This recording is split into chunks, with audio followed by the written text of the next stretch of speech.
나의 마당만 밟을 뿐이니라 라는 제목으로 말씀을 나눌 때 큰 은혜의 시간 되시기를 바랍니다. 여러분, 만약에 여러분들이 누구보다도 열심히 신앙생활을 하고 있는데 누군가 여러분에게 이 악한 자야 라고 얘기를 한다면 여러분 어떤 생각이 드실 것 같습니까? 난 누구보다도 거룩하게 살고 있는 것 같은데 이 악한 자야 라는 얘기를 들으면 누구라도 그 순간에 당황하지 않을 수 없을 것입니다. 오늘 우리가 읽은 이 본문 말씀은 딱 그런 상황입니다. 이스라엘 백성들은 하나님 앞에서 나름 잘 살고 있다고 생각했을 수도 있어요. 그들은 열심히 제사를 드렸고 열심히 정한 절기들을 지키고 있었거든요. 그런데 그들을 향한 하나님의 말씀은 가히 충격적이었습니다. 이스라엘 백성들은 정말 당황하고 놀랐을 것입니다. 오늘 말씀은 이사야서 말씀 중에서도 그 시작하는 1장임에도 불구하고 굉장히 우리에게 주는 메시지가 아주 강력하고 큽니다. 우리가 그냥 오늘 본문 말씀은 설교를 듣지 않고 그냥 한번 읽어보는 것만으로도 우리 마음속에 굉장한 울림과 또 찔림이 있는 그런 말씀이 아닐 수가 없습니다. 오늘 말씀을 한 구절 한 구절 우리가 잘 살펴보면서 그 당시 어떤 상황이었는지, 왜 하나님께서 이런 말씀을 하셨는지를 우리 같이 생각해 볼 거고요. 그리고 우리에게 한번 적용을 해볼 겁니다. 이스라엘 백성들이 제사를 드리는 모습을 보면서 우리가 예배 드리는 모습들을 한번 생각해 볼 거고요. 그리고 우리의 신앙생활 전반적으로 우리가 한번 우리의 신앙생활들을 점검하는 시간이 될 것입니다. 이스라엘 백성들의 제사 드리는 모습을 보고 우리의 예배 모습들을 한번 돌아본다고 제가 말씀을 드렸는데요. 제가 그에 앞서서 좀 부연적인 설명을 좀 드려야 될 것 같습니다. 이스라엘 백성들의 제사의 모습을 보면서 우리의 예배 모습을 좀 돌아볼 거거든요. 이렇게 말씀을 드리면 구약의 제사가 지금의 예배로 이어지는 거구나, 이렇게 생각하시기 쉽습니다. 그렇죠? 그런데 그렇지 않습니다. 구약의 제사와 지금의 예배는 같지 않습니다. 우리는 더 이상 제사를 드리지 않습니다. 그런 의미에서 지금 드리는 예배는 구약의 제사와는 완전히 다른 것입니다. 우리는 더 이상 제사를 드리지 않습니다. 왜냐하면 그리스도께서 단번에 자신의 몸을 제물로 드리심으로 인해서 단번에 제사를 드리셨기 때문입니다. 다시는 이제는 우리가 제사를 드릴 필요가 없고, 구약의 제사는 그리스도의 오심을 예표하는 그것으로 이제 그쳤습니다. 그래서 우리가 드리는 예배는 그런 의미에서 구약의 제사와는 불연속성이 있다, 이어지지 않는다, 같지 않다, 이렇게 말씀드릴 수가 있어요. 그래서 제사 아닙니다. 옛날에는 이제 이 예배 시간에 어떤 표현을 좀 썼냐면 이 저녁 예배 이렇게 안 하고 우리 저녁 제단 막 이런 표현을 썼어요. 우리 저녁 제단이 풍성해지게 하시고 막 이런 기도했어요. 물론 이제 무슨 의미인지 압니다. 저녁 예배가 풍성해지도록 해달라고 기도하는 것인데 우리가 쓰는 용어가 그 의미를 지니고 우리에게 전해지기 때문에 용어를 잘 쓰는 것이 정말 중요하거든요. 저녁 제단 아닙니다. 제단은 제사 드릴 때 제물을 올려놓는 것이 제단인데 그런 용어를 쓰면 우리가 이제 헷갈리는 것이죠. 마치 예배가 제사인 것처럼 생각할 수 있습니다. 이제 그렇게 되면 이제 예배를 집례하는 이 목회자는 마치 제사장 같은 그런 선지자 같은 이런 생각이 들 수 있는데, 여러분 그런가요? 목사님은 선지자인가요? 제 선지자입니까? 절대로 아니죠? 그렇게 생각 안 하시죠? 절대로 그렇지 않습니다. 물론 연속성은 있습니다. 선지자들도 성경에서 예언한다라는 표현이 많이 나오는데, 선지자들이 예언할 때는 대부분의 경우가, 물론 앞일을 얘기하는 경우도 있었지만 대부분의 경우는 하나님 말씀을 대언하는 거였습니다.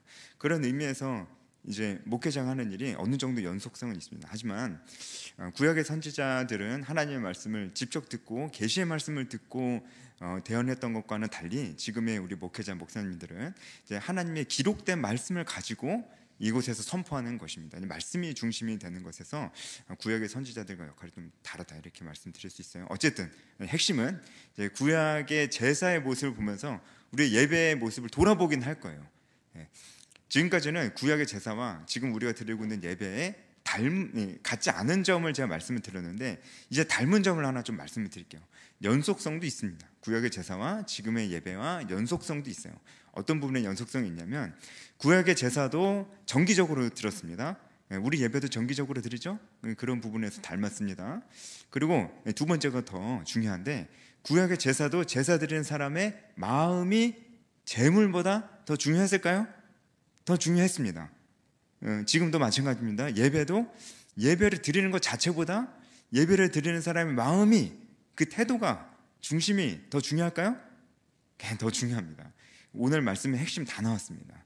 오늘 우리가 이 부분을 한번 볼 겁니다. 오늘 말씀의 결론은 너무 간단하거든요.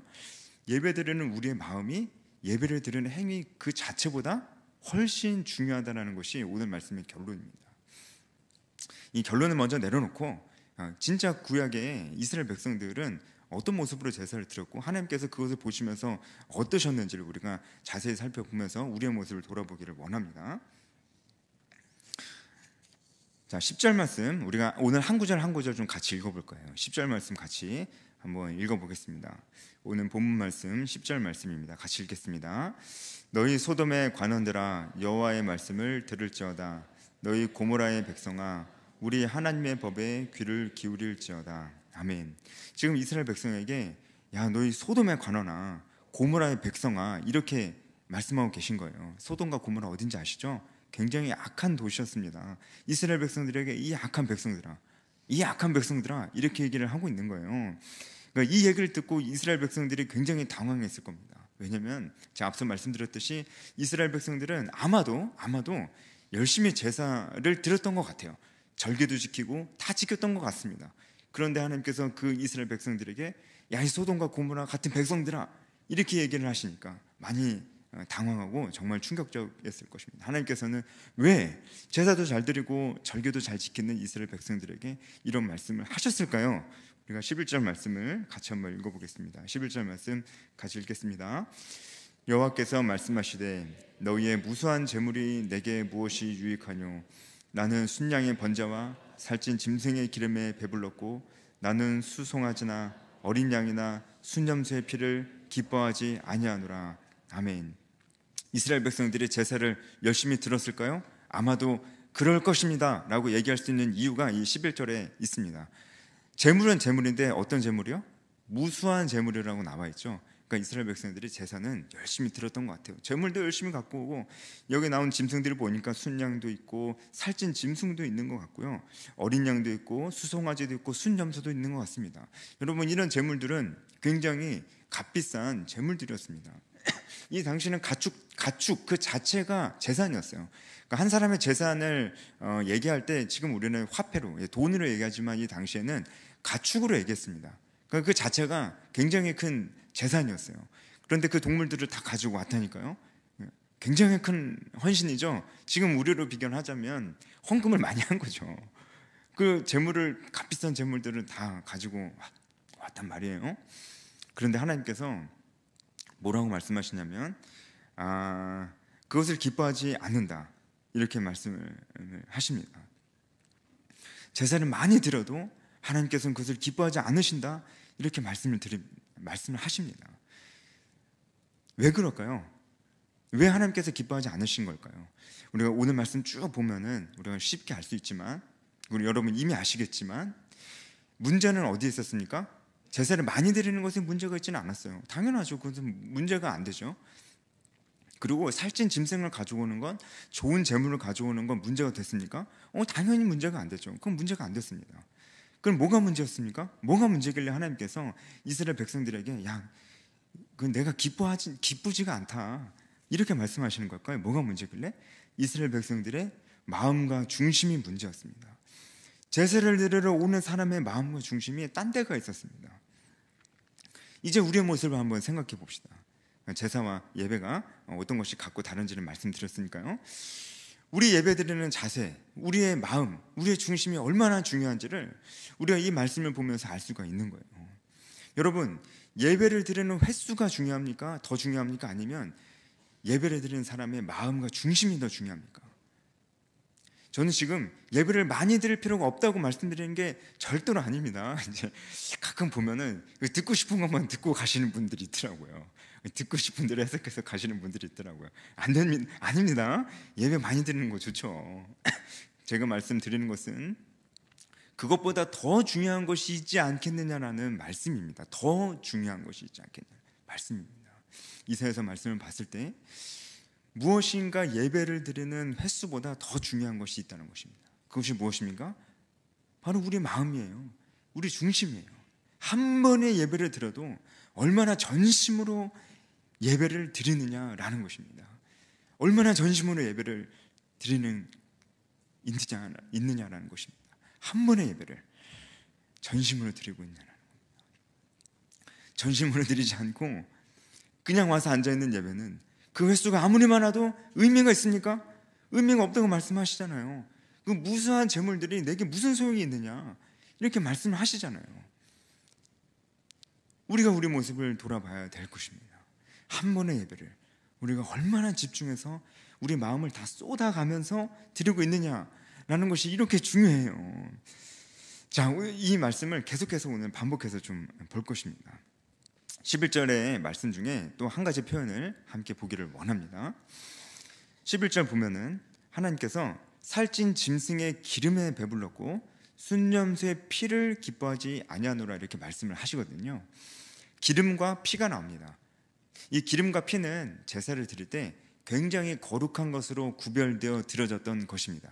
제사를 드릴 때 제물을 다 태워드리는 제사의 종류도 있었지만 어떤 부분들은 남겨서 제사장의 몫으로 돌아가거나 함께 나누어 먹는 제사도 있었습니다. 그런데 그 어떤 경우에도 절대로 먹어서는 안 되는 부위가 있었습니다. 그것이 뭐냐면 바로 기름과 피입니다. 기름과 피는 언제든지 먹지 아니하는 것으로 율법에 규정이 되어 있었습니다. 왜 그런가요? 기름과 피는 거룩한 것으로 구별되었었거든요. 그래서 무조건 다 태워야 돼요. 이게 율법에 나타난 제사의 방식이었습니다. 기름과 피는 제사 중에서도 거룩한 것으로 구별되는 것이었거든요. 그런데 하나님께서 이 거룩하게 구별된 그 기름과 피도 기뻐하지 않으신대요. 우리로 생각해 보면 어떻게 생각해 볼 수 있을까요? 우리가 생각하기에 정말 이것은 진짜 거룩한 시간이다 이렇게 생각이 드는 그런 시간들이 있잖아요. 그 시간들을 우리가 하나님 앞에 드리고 있는데 하나님께서 그거 기뻐하지 않으신다는 거예요. 아니 그 어떤 시간보다도 교회에 와서 내가 여러 가지 일들을 하지만 이 시간은 내가 정말 하나님 앞에 거룩하게 드리는 시간이라고 생각한다. 그런 시간들조차도 하나님께서 기뻐하지 않으실 수 있다는 말씀을 제가 드리는 것입니다. 어떤 시간들이 있을까요? 이 시간은 정말 이런 시간들은 거룩한 시간들이 아닐까라고 생각하는 시간들이 어떤 것들이 있을까요? 예를 들어서 찬양하는 시간, 정말 거룩한 시간이고 아주 중요한 시간이에요. 기도하는 시간, 그리고 말씀을 듣는 시간, 설교 말씀 듣는 시간도 아주 거룩하고 이제 중요한 시간이다라고 우리가 여길 수 있잖아요. 그리고 성찬식 시간, 아주 거룩한 시간이라고 우리가 생각할 수 있습니다. 거룩한 시간 맞습니다. 그런데 우리가 그런 일들을 찬양과 기도와 그리고 설교와 성찬식 열심히 해도 하나님께서 기뻐하지 않는다. 내가 그 모습들이 너희들이 그렇게 찬양하고 기도하고 성찬식하는 모습들이 내가 별로 기쁘지가 않다. 이렇게 말씀하실 수 있다는 거예요. 무엇이 문제입니까? 반복적으로 말씀드리지만 결국 마음과 중심이 문제였습니다. 이스라엘 백성들의 마음에는 기름과 피를 거룩하게 구별해서 드림에도 불구하고 하나님을 경외하는 마음이나 하나님을 생각하는 그런 마음들이 없었어요. 그러니까 겉으로 보기에는 아무리 거룩한 시간이라 할지라도 하나님 보시기에는 전혀 아니었다라는 것입니다. 이런 이스라엘 백성들의 모습을 보면서 하나님의 심정이 어떠했는지 12절에 잘 나와 있습니다. 하나님의 마음이자 하나님의 심정입니다. 12절 말씀을 같이 한번 읽어보겠습니다. 너희가 내 앞에 보이러 오니 이것을 누가 너희에게 요구하였느냐? 내 마당만 밟을 뿐이니라. 아멘. 제가 예전에 굉장히 재미있게 들었던 찬양이라고 하기에는 조금 애매한 그런 노래가 하나 있었어요. 이 교회에 관련된 그 사람은 뭐 찬양으로 만든 것 같기도 한데 아닌 것 같기도 해. 참 애매하거든요. 어떤 노래였냐면은 그 제목이 너와 주보에 낙서하고 싶어라. 그 제목이었던 것 같아요. 너와 주보에 낙서하고 싶어. 웃으시는 분들은 뭔지 알죠? 너와 주보에 낙서하고 싶어라. 너와 주보에 낙서하고 싶어라. 이 가사를 계속 반복하는 그런 노래예요. 여러분 혹시 주보에 낙서해 보신 적 있으십니까? 저는 있습니다. 제가 어렸을 때 설교 시간이 너무 지루했어요. 그래서 듣고 싶지가 않았습니다. 그래서 주보를 딱 갖다 놓고 펜을 딱 준비하고 옆에 친구와 열심히 낙서했어요. 왜 낙서할게요? 떠들고 싶은데 떠들면 안 되잖아요. 그러니까 주보에다가 글을 써가면서 대화를 하고 이것저것 그림 그리고 했던 것입니다. 설교 시간이 너무 지루했는데 그렇게 낙서하다 보니까 시간이 다 가더라고요. 저는 그렇게 했었습니다. 여러분도 그런 경험 있으십니까? 그래서 이게 뭐 하나의 문화인가 봐요. 여러분 많이 공감 못 하시는 것 같은데 열심히 말씀을 잘 들으셨나 봅니다. 이게 하나의 문화인 것 같아요. 그래서 이런 노래도 나온 것 같아요. 아니 뭐 거기까지는 제가 참 웃으면서 나도 옛날에 그랬지 이렇게 생각하면서 들을 수 있었습니다. 그런데 문제는 그 다음 노래였어요. 그 다음 노래가 제목이 뭐였냐면 졸음마귀였습니다. 졸음마귀. 졸음마귀에 지금 쫓기시는 분들 계십니까? 졸음마귀. 무슨 얘기 하려는지 알겠죠? 이 노래가 제목이 졸음마귀예요. 그러니까 가사는 제가 정확히 기억은 안 납니다. 하지만 내용은 기억납니다. 예배 드렸다 왔는데 누가 공격해 오는 겁니까? 마귀는 마귀인데 졸음마귀예요. 졸음마귀가 막 공격해 와서 마귀와 싸우다가 결국은 져가지고 졸다가 간 거예요. 졸다 가는데 제가 내용은 다 기억 안 나는데 마지막 가사만 어렴풋이 좀 기억나는 게 있어요. 뭐냐면 하나님 그래도 저 왔다 갑니다. 이게 가사 내용이 맨 마지막에 있어요. 하나님 그래도 저 왔다 갑니다. 뭐 하여튼 그렇습니다. 이제 이런 게 찬양 가사 맨 마지막에 있었습니다. 그 가사를 듣는데 그 당시에도 마음이 참 묘했습니다. 하나님 저 그래도 왔다 갑니다. 하나님 저 그래도 왔다 갑니다. 그렇게 얘기할 수 있을까? 여러분도 어떻게 생각하십니까? 저 그래도 왔다 갑니다. 라고 하면서 뭐 그렇게 뿌듯한 마음으로 예배를 드렸으니까 뿌듯한 마음으로 돌아간다라고 하는 그런 노래였던 것 같습니다. 여러분 예배 시간에 조는 것에 대해서 어떻게 생각하십니까? 지금 조시는 분도 깜짝깜짝 놀라시죠? 그죠? 예배 시간에 조는 것에 대해서 어떻게 생각하십니까? 저 왔다 갑니다 이렇게 얘기할 수 있을까요? 물론 저는요 하나님 생각했을 때 우리 하나님은 우리가 생각하는 것보다 더 우리에게 대해서 오래 참으시는 분인 줄 믿습니다. 여러분 하나님은 우리가 생각하는 것보다 우리에게 대하여 오래 참으시는 분입니다. 그래서 행간한 거는 다 참아주세요.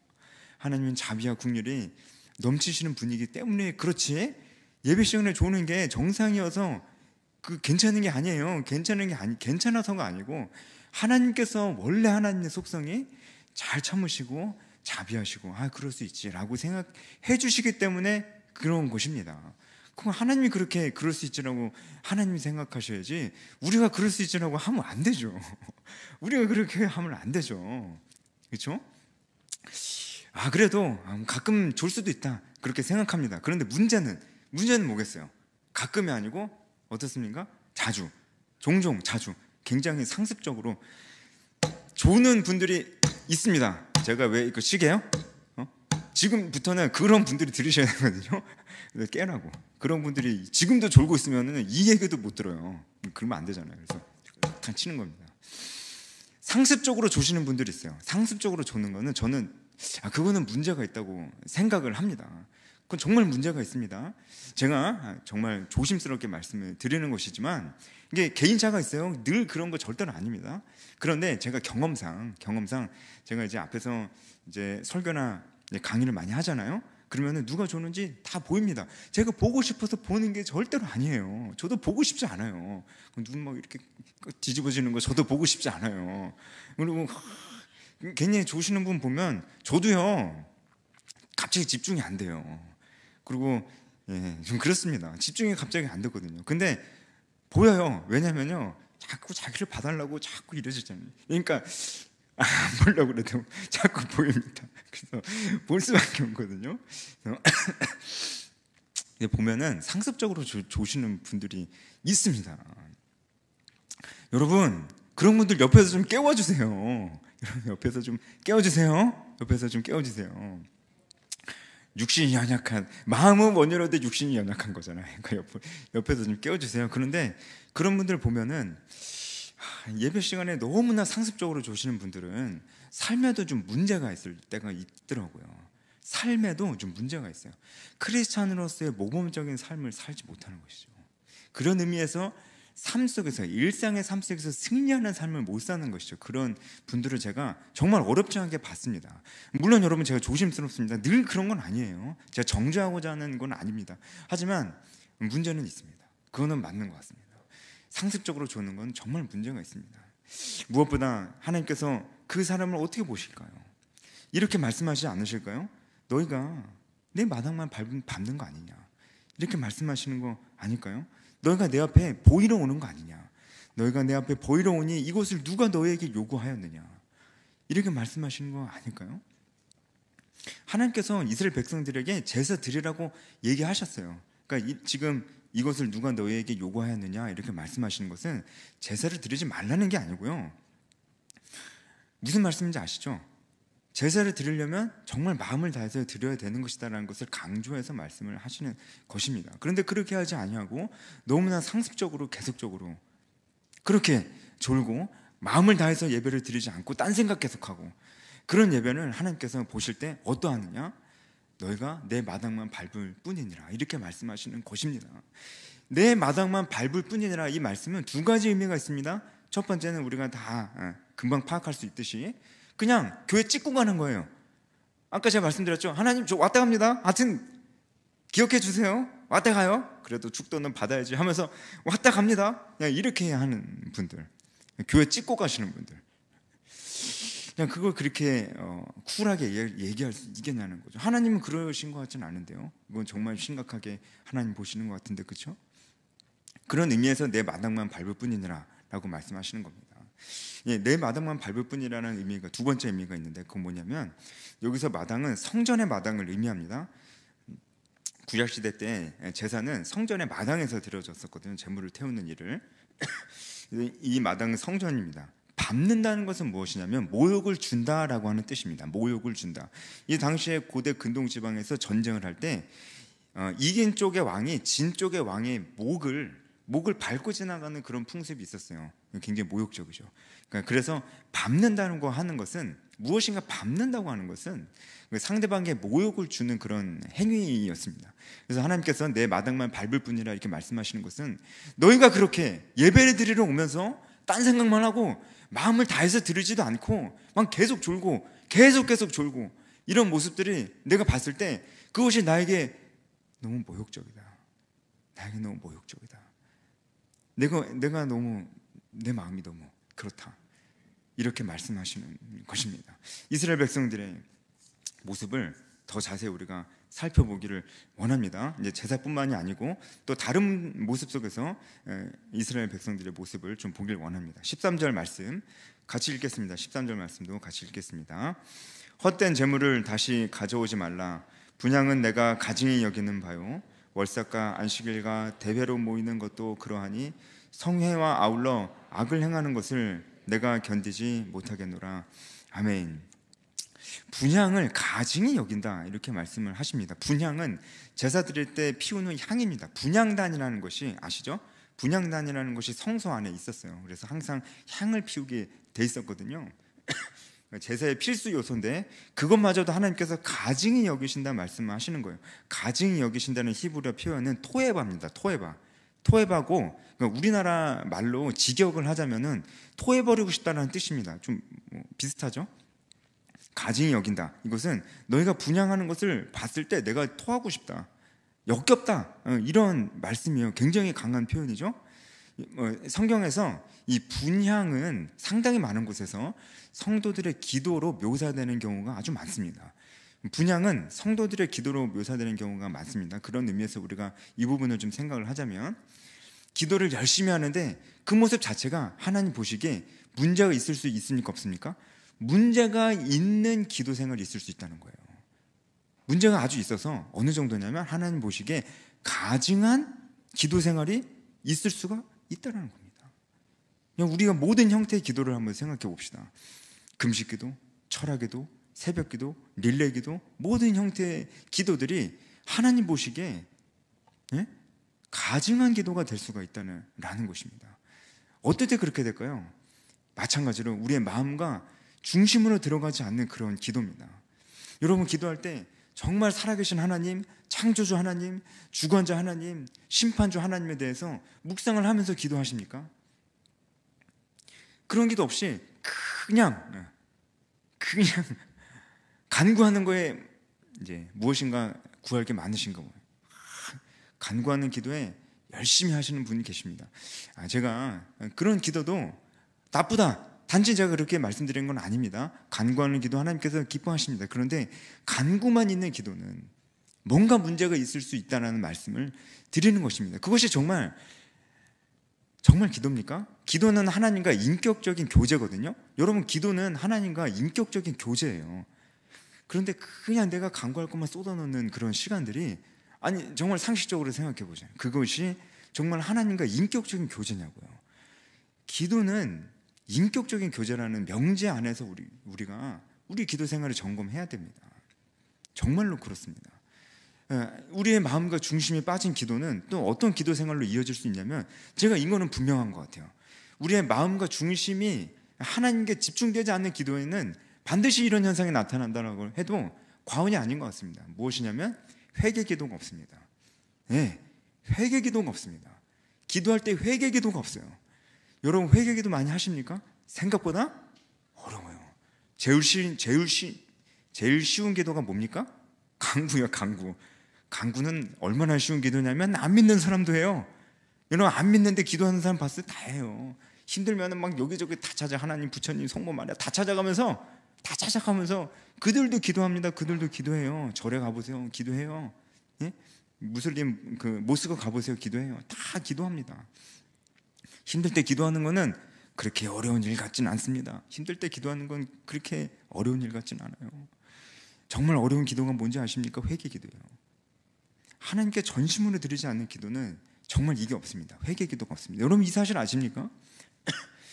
여러분, 금식 기도 왜 하십니까? 여러분, 뭐 다양한 이유가 있을 수 있고 그런 이유로 금식 기도해도 괜찮습니다. 하지만 저는 다만 성경에 나오는 금식 기도에 대해서 말씀드리려고 하는 것입니다. 성경에는 전부는 아니지만 대부분의 경우에 금식하는 순간에는 언제나 회개가 있었습니다. 네, 금식하는 순간에는 언제나 회개가 있었습니다. 미스바 성회에 사무엘이 이스라엘 백성들이 미스바에 모아두고 함께 금식을 선포하며 기도할 때도 회개가 중심이었습니다. 느헤미야가 하나님 앞에서 금식을 선포하고 기도할 때도 민족을 위한 회개가 그 중심이었습니다. 여러분, 우리가 이러한 성경적인 의미를 알고 생각했을 때 우리 기도 생활에 회개 기도가 어쩌다 빠질 수는 있어요. 뭐 그럴 수는 있습니다. 그런데 거의 없어요. 회개 기도는 거의 안 하는 기도 생활을 한번 생각해 봐야 됩니다. 하나님 중심이 되지 않는, 내 마음이 하나님께 전심으로 드려지지 않는 그런 기도는 하나님 앞에서 가증한 기도일 수도 있다는 것을 우리가 정말 조심스럽게 생각을 해봐야 됩니다. 내 마음의 중심이 정말 하나님께 있는지, 하나님과 인격적인 교제를 위한 기도인지, 아니면 그냥 내가 원하는 것을 반드시 내가 받아내고야 말겠다는 그런 기도인지는 우리가 정말 점검해봐야 될 것이죠. 13절의 말씀을 보면은 월삭과 안식일과 대회로 모이는 것에 대해서 나오는데요. 그것도 말씀을 좀 드릴게요. 월삭은 무엇이냐면 매달 첫날을 얘기합니다. 매달 첫날. 그리고 대회라는 것은 히브리어로 미크라라고 하는데요.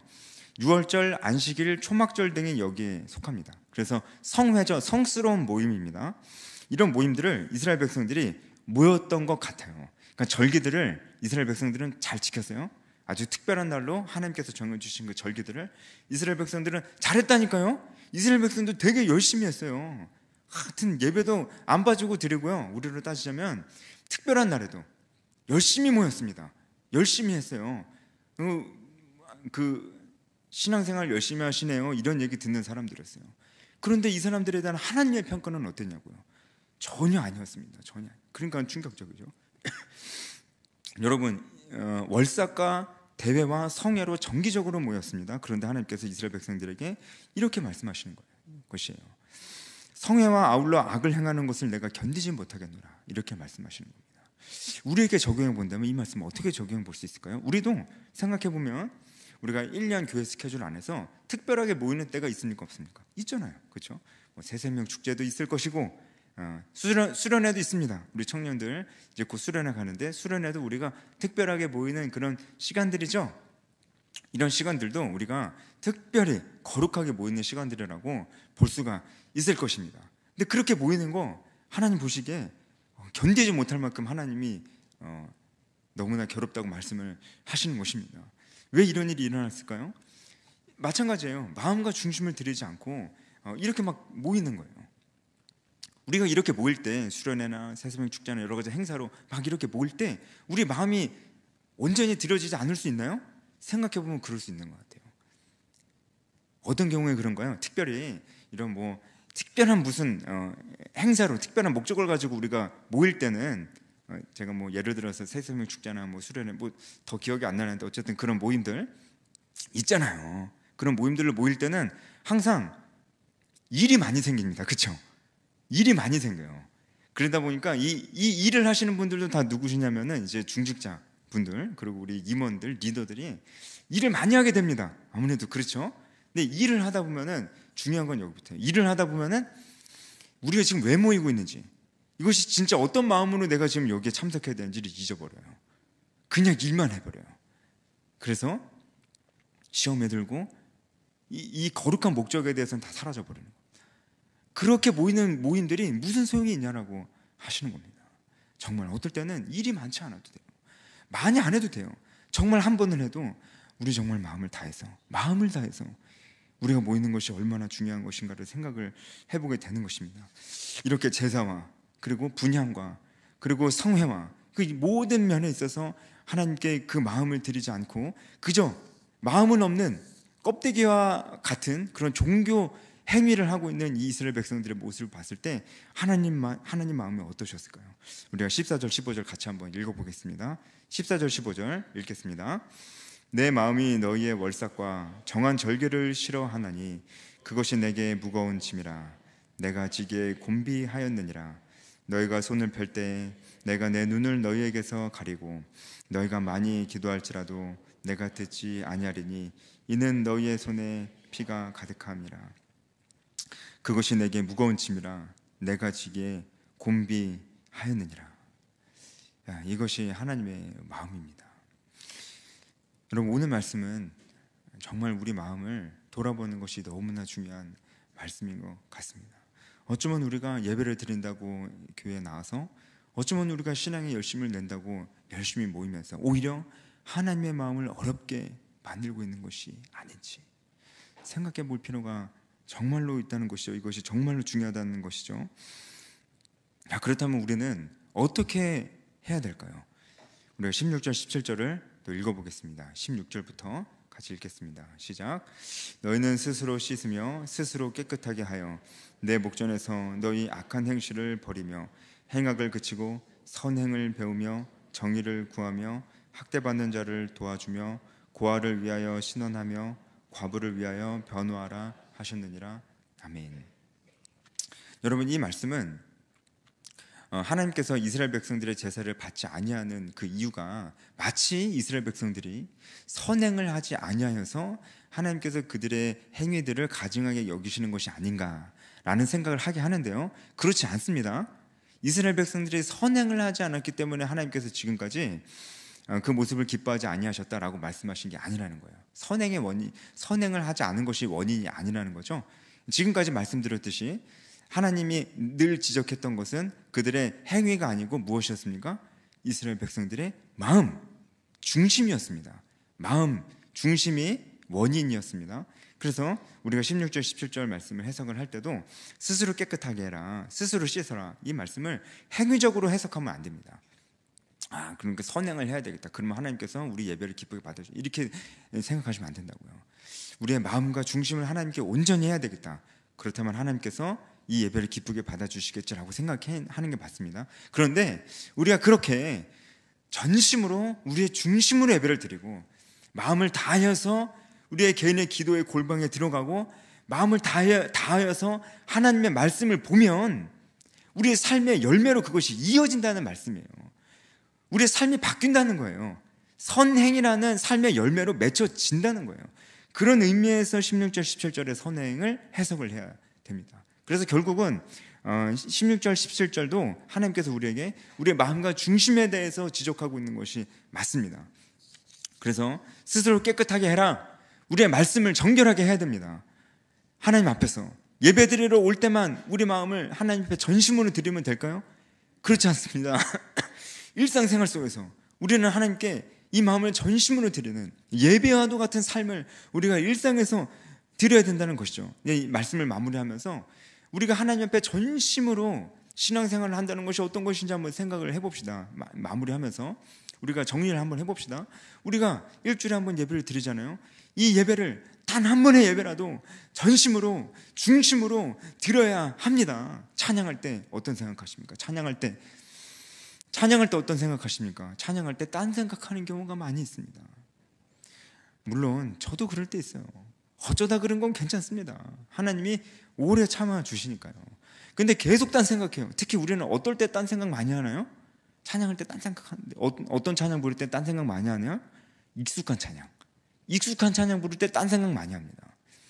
여러분 생각해 보세요. 하나님이 우리의 마음과 중심을 아셔요, 모르셔요?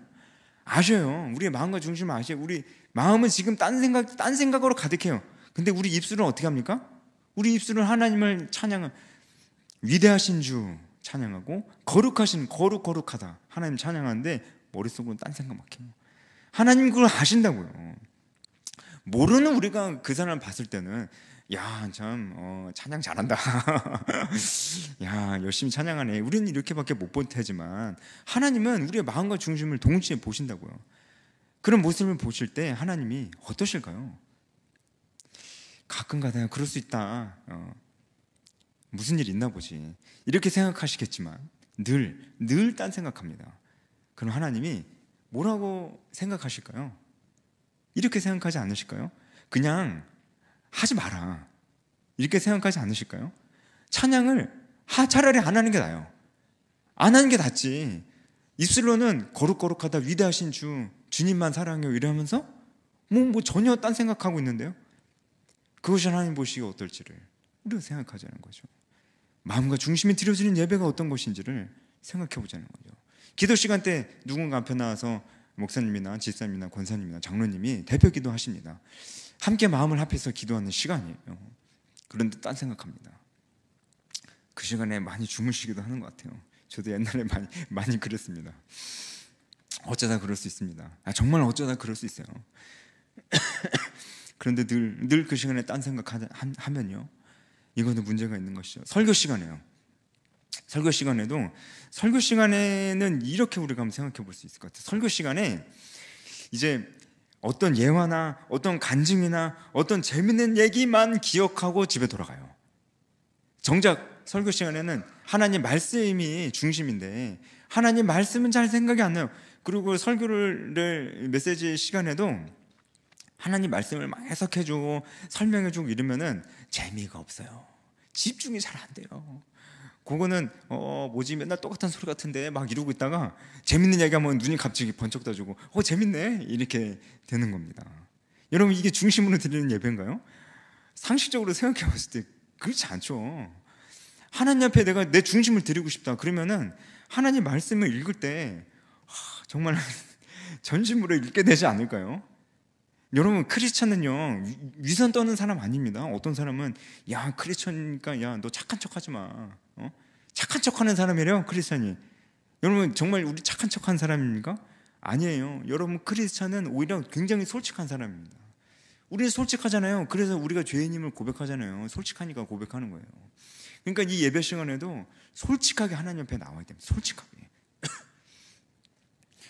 정말 전심으로 드리는 예배면 말씀을 정말 이 말씀이 어떤 뜻이지? 하나님께서 정말 이렇게 생각하시겠구나. 우리가 이렇게 되지 않을까? 너무나 자연스럽게 이렇게 되지 않을까요?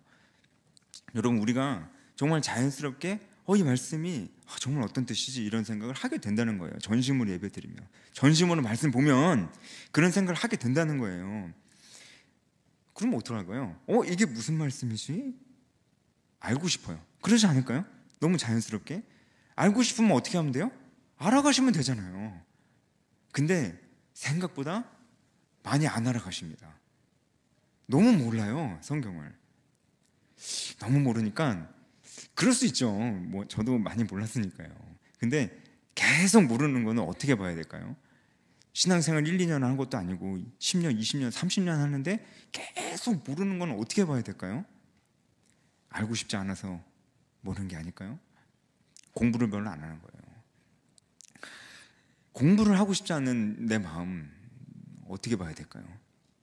우리 마음을 돌아봐야 될 일입니다. 우리가 중심으로 하나님께 예배를 드리면 이렇게 우리 예배도 중심으로 나아가는 것이고 우리가 설교 말씀도 집에 돌아갔을 때 재밌는 예화, 간증 이런 게 아니고 하나님의 말씀이 기억이 나서 집에 돌아가게 되는 거예요. 그리고 집에 돌아가서도 하나님의 말씀을 스스로 보게 되는 거예요. 왜? 보고 싶으니까요. 보고 싶으니까 보게 되는 거예요. 왜냐하면 내 중심을 하나님께 드리고 있으니까요. 보고 싶잖아요. 기도는요, 하고 싶으니까요. 하게 되는 거예요. 이게 하나님 앞에 중심으로 전심으로 신앙생활을 하는 것입니다. 여러분, 우리가 정말로 이런 신앙생활을 해야 될 것입니다. 그리고 마지막으로 우리가 정말 중심으로 신앙생활을 하고 있다면 우리 신앙생활의 마침표는 반드시 순종으로 그 결론을 맺게 될 것입니다. 삶의 열매예요. 결국은 순종을 하느냐 안 하느냐가 열매입니다.